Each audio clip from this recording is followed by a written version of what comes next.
বেশ কয়েকদিন ধরে ঢাকার আকাশে সূর্যের দেখা পাওয়ায় শীত কিছুটা কম অনুভূত হয়েছে, কিন্তু আজ আবার ঘন কুয়াশার কারণে ঢাকা পড়েছে সূর্য। এতে ভোর থেকেই তীব্র শীত অনুভূত হচ্ছে।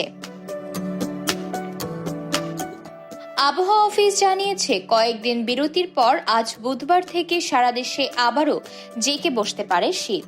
তাপমাত্রা কমে সেই সঙ্গে থাকবে ঘন কুয়াশা। ঠান্ডা বাতাসে শীতের তীব্রতা বাড়তে পারে। আগামী সপ্তাহ জুড়েই শৈত্যপ্রবাহ চলতে পারে বলে জানিয়েছে আবহাওয়া অফিস।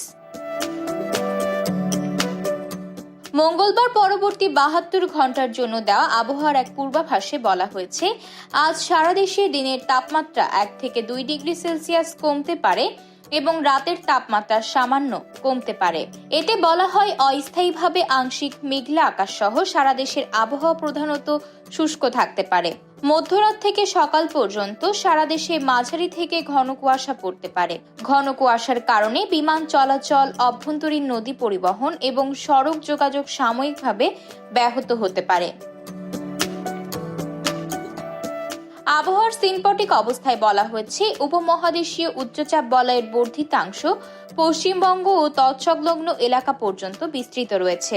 মৌসুমের স্বাভাবিক লঘুচাপ দক্ষিণ বঙ্গোপসাগরে অবস্থান করছে এবং এর বর্ধিতাংশ উত্তর বঙ্গোপসাগর পর্যন্ত বিস্তৃত রয়েছে। এদিকে জানুয়ারি মাসের দীর্ঘমেয়াদী আবহাওয়ার পূর্বাভাসে জানানো হয়েছে, এমন পরিস্থিতি মাস জুড়েই থাকবে। সেই সঙ্গে এই মাসেই রাজধানী সহ দেশ জুড়ে একাধিক শৈত্যপ্রবাহ বয়ে যাওয়ার কথাও বলছে সংস্থাটি। এতে দেশের সর্বনিম্ন তাপমাত্রা ৪ ডিগ্রি সেলসিয়াস পর্যন্ত নেমে যেতে পারে। শৈত্যপ্রবাহটি রংপুর, রাজশাহী ও খুলনা বিভাগের জেলাগুলোর ওপর দিয়ে অতিক্রম করতে পারে।